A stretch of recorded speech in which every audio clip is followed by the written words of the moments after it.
আসসালামু আলাইকুম দর্শক, আমরা এই মুহূর্তে দাঁড়িয়ে আছি বান্দরবানের লামা উপজেলার সরই আব্দুল সালাম পাড়া, এই জায়গাটার নাম। এখানে দীর্ঘদিন ধরে সরই ইউনিয়নে প্রায় 25 থেকে 26টি পয়েন্টে বালু উত্তোলন করা হচ্ছে। এতে করে সরকারের এই বালু থেকে 1 টাকাও রাজস্ব পাচ্ছে না।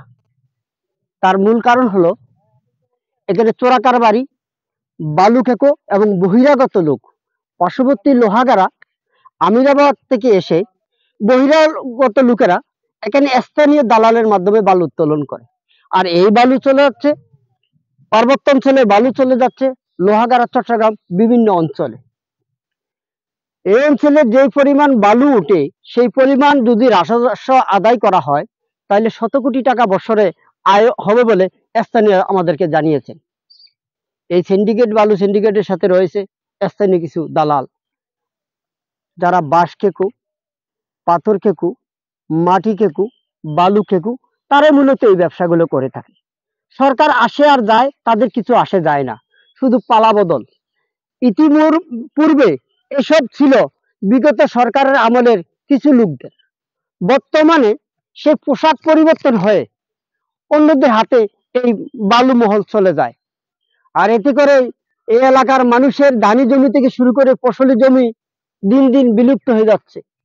জিরি ঝর্ণা ভেঙে বসত বাড়ি বিলীন হয়ে যাচ্ছে।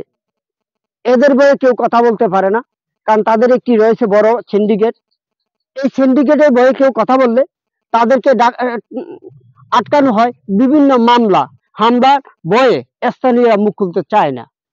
আমরা আসছি আজকে আপনাদেরকে দেখাবো যে দেখেন কত পরিমাণ বালু, অথচ সরকারের প্রশাসনের নায়ের ডগায় এই সকল অনিয়ম অবৈধ বালু উত্তোলন করছে। প্রশাসন কেন নীরব ভূমিকা পালন করতেছে সেটা আমাদের জানার বিষয় নাই। এই প্রশ্ন রাখলাম আপনাদের কাছে, আপনারা বলবেন প্রশাসন কেন নীরব?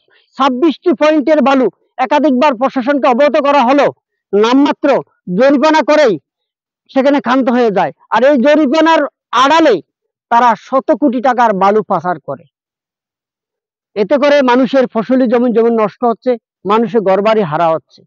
আমরা প্রশাসন থেকে পরিবেশ অধিদপ্তর, জেলা প্রশাসক, উপজেলা প্রশাসন হস্তক্ষেপ করি। অঞ্চলকে বাঁচান, এই অঞ্চলের মানুষের ফসলি জমিন বাঁচান, জিরি জন্না বাঁচান। মানুষ যে আত্মনাথ, মানুষ ভয়ে কথা বলতে পারে না, তাদের একটি দাবি এই অঞ্চলকে বালু খেকের হাত থেকে বাঁচান। এই পর্যন্ত আমরা এই ধরনের অনিয়ম যেখানে দেখবো সেখানে হাজির হব। আল্লাহ হাফেজ।